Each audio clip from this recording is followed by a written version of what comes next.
کشفا تھوڑی دیر کے لیے مجھے اس پہ فوکس کرنے دو. میں بہت ضروری کچھ تحقیق کر رہا ہوں. الیاسف آپ ابھی کسی چیز پہ فوکس نہ کریں, کیونکہ ابھی ہم نے آپ کو یاد ہے بچوں کو لینے کے لیے جانا ہے اسکول, اور پھر وہاں سے آپ نے ہم سے پرومس کیا تھا کہ آپ ہمیں لنچ پہ لے کے جائیں گے. ہاں بالکل بالکل, لیکن مجھے صرف کچھ منٹ دے دو, میں یہ تھوڑا سا کام اپنا ختم کر لوں اور پھر ہم چلتے ہیں, ٹھیک ہے؟ پر آپ کر کیا رہے ہیں؟ کاشفہ میں ڈاکٹرز کے حوالے سے کچھ سیکھ رہا ہوں. ڈاکٹرز کے حوالے سے کیا سیکھ رہے ہیں؟ ارے ڈاکٹرز نہیں, ڈاکٹرنز, جسے ہم اردو میں عقائد کہتے ہیں, عقیدے. کاشفہ جن باتوں کو ہم مسیحی ہوتے ہوئے جن باتوں پر ایمان رکھتے ہیں وہ ہمارے مسیحی عقائد ہیں. الیاسف یہ اسٹڈی آپ اس لیے تو نہیں کر رہے کہ جو پچھلے ہفتے چرچ میں ہوا تھا کہ وہ جو پریچر آئے تھے وہ خود بھی کچھ چیزوں میں کلیئر نہیں تھے؟ آپ نے بالکل صحیح کہا, کیونکہ آپ کو یاد ہے کہ پریچر جو تھے لاسٹ ٹائم کئی عقائد انہوں نے بہت مؤثر طور پر بیان نہیں کیے تھے, اور اس لیے میں چاہ رہا تھا کہ میں ان کی تھوڑی سی اسٹڈی کروں, ان کے بارے میں سیکھوں. کیونکہ دیکھیں, جب تک ہم اپنے مسیحی عقائد کو خود بہتر طور پر نہیں سمجھتے اور جانتے تو ہم کسی کو مسیحی بہتر تعلیم بھی نہیں دے سکتے. اور الیاسف میں سمجھتی ہوں کہ آج بہت سارے لوگ چرچ میں ایسے ہیں جو سمجھتے ہیں کہ خداوند یسوع مسیح کو قبول کر لینا اور ان کے ساتھ تعلق کو قائم کر لینا کافی ہے, جبکہ میں یہ سمجھتی ہوں کہ اپنے مذہبی عقائد کو بہتر طور پہ جان کر سمجھ کر خداوند یسوع مسیح کو قبول کرنا ہمارے لیے بے حد ضروری ہے, کیونکہ خداوند یسوع مسیح کے ساتھ جو ہمارا تعلق ہے اس کی بنیاد ہمارا ایمان ہے, اور ہم اپنے ایمان میں اسی وقت مضبوط ہو سکتے ہیں جب ہم اپنے ان تمام عقائد کو بہتر طور پہ سمجھتے ہیں. آپ نے بالکل درست کہا, ہمارے مسیحی عقائد کو ہمیں بہتر طور پر سمجھنا جاننا جو ہے وہ ہمارے لیے بہت ضروری اور اہم ہے, خاص طور پر مسیحی ہوتے ہوئے. پھر ہم دیکھتے ہیں کہ کئی ایسے عقائد ہیں جیسے بپتسمہ ہو سکتا ہے, آخرت ہو سکتا ہے, ہمیشہ کی زندگی ہو سکتا ہے, یا نجات کی یقین دہانی ہو سکتا ہے. اگر ان کے بارے میں ہم بہتر طور پر نہ سمجھتے ہیں نہ جانتے ہیں تو کلیسیا میں پھوٹ بھی پڑ سکتی ہے. اور آپ دیکھیں کہ جن عقائد کے اوپر زیادہ بحث کی جاتی ہے میں سمجھتی ہوں کہ ان کے بارے میں اور زیادہ سیکھنے کی ضرورت ہے, جس میں بپتسمہ ہے, روزہ ہے اور دہیکی وغیرہ. بالکل. اور عقائد جو ہیں وہ کاشفہ دو قسم کے ہوتے ہیں. ایک وہ جو کہ کلیسیا میں ہی کسی عقیدے پر مختلف رائے رکھتے ہیں, مطلب ایک ہی کلیسیا کے لوگ جو ہیں. اور دوسری قسم یہ اس طرح ہے, ہم دیکھتے ہیں کہ ہمارے مسیحی عقائد کچھ ایسے ہیں جو بڑے خاص ہیں جو مسیحیت کو دوسرے مذاہب سے الگ کرتے ہیں, جس میں میں سمجھتی ہوں کہ تثلیث ہے, کلام مقدس کی سچائی ہے, اور خداوند یسوع مسیح نجات کا واحد وسیلہ ہے وغیرہ شامل ہیں. ہاں, اور یہ بڑے بنیادی عقائد ہیں جن کا آپ نے ابھی ذکر کیا, جس میں تثلیث کا آپ نے ذکر کیا ہے, خداوند یسوع مسیح کو واحد وسیلہ جاننا جو ہے یہ اس کا ذکر کیا ہے, خداوند یسوع مسیح کو خدا کا بیٹا جو ہے جب ہم تسلیم کرتے ہیں یہ بھی ہمارا خاص عقیدہ ہے. اور اگر ہم ان عقائد کو مسیحی ہوتے ہوئے تسلیم نہیں کرتے اور مانتے نہیں ہیں تو ہم حقیقی مسیح میں نہیں کہلا سکتے. الیاسف میں سمجھتی ہوں کہ کچھ دیر کے لیے ہمیں کچھ ٹائم نکالنا چاہیے اور ان پاسٹر سے جا کے دوبارہ ملنا چاہیے. جی بالکل ملا جا سکتا ہے. میرے خیال میں کہ انہوں نے, مجھے یاد ہے, اپنا گھر بنوا رہے ہیں, تو کیوں نہ ہم ان کے گھر کی ہی مثال کو استعمال کریں. ہم اس طرح بتا سکتے ہیں کہ بھائی جس طرح ہم اپنے گھر کو بنوا رہے ہیں اور آپ چاہتے ہیں کہ گھر کی بنیاد جو ہے وہ اچھی قائم ہو, اور جب گھر کی بنیاد اچھی ہوتی ہے تو کیا ہوتا ہے کہ اس کے اوپر عمارت بھی اچھی اور مضبوط کھڑی ہوتی ہے. بالکل اسی طرح جب ہم مسیحی ہوتے ہوئے اپنے عقائد کو بہتر طور پر سمجھتے ہیں, جانتے ہیں, ان پر ایمان رکھتے ہیں تو ہم بہتر مسیحی اور مؤثر مسیحی زندگی کو گزار سکتے ہیں. الیاسف آپ نے یہ گھر کی کہانی بڑی اچھی مجھے یاد دلا دی. کلام مقدس میں بھی ایک کہانی اسی حوالے سے ہمیں ملتی ہے جو کہ متی کی انجیل اس کے 7ویں باب کی 24ویں آیت سے لے کے 27ویں آیت تک ہے, اور میں یہ کہانی آپ کے ساتھ ضرور پڑھنا چاہوں گی.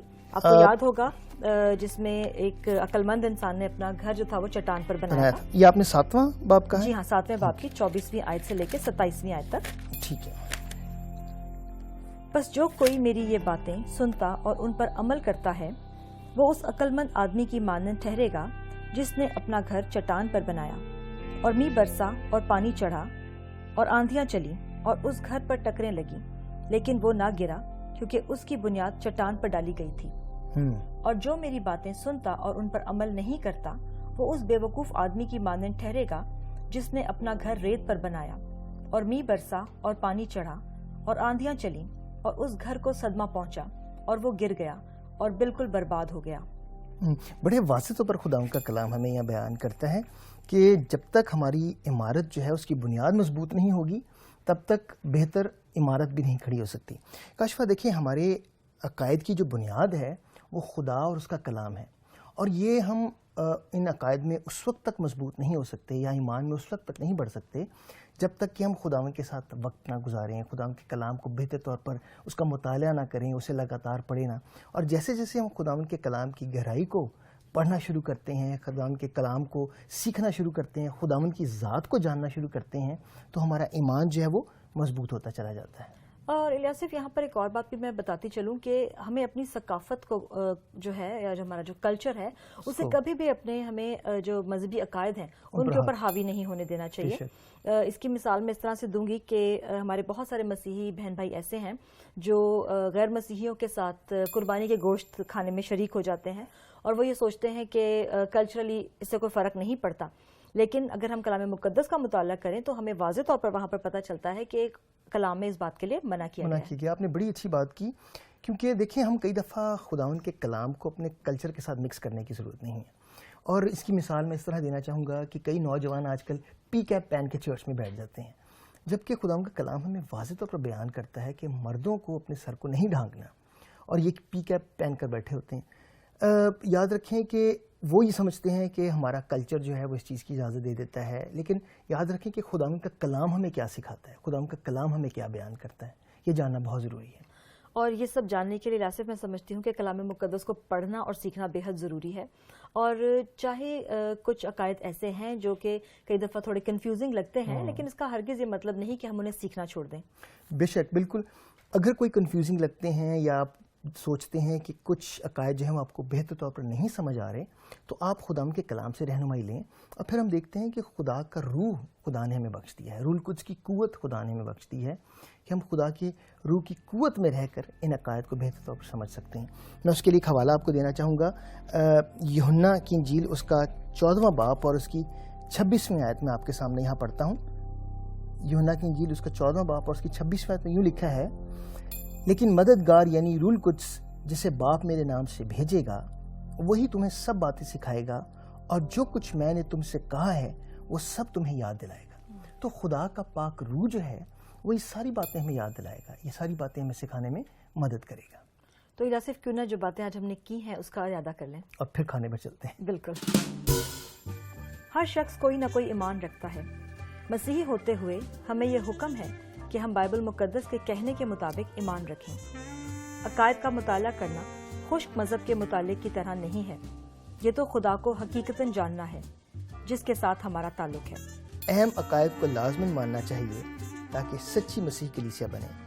کچھ کم اہم عقائد ایسے ہیں جہاں ایماندار غیر متفق ہوتے ہیں، لیکن ان کی وجہ سے جھگڑا اور تفرقہ نہیں ہونا چاہیے.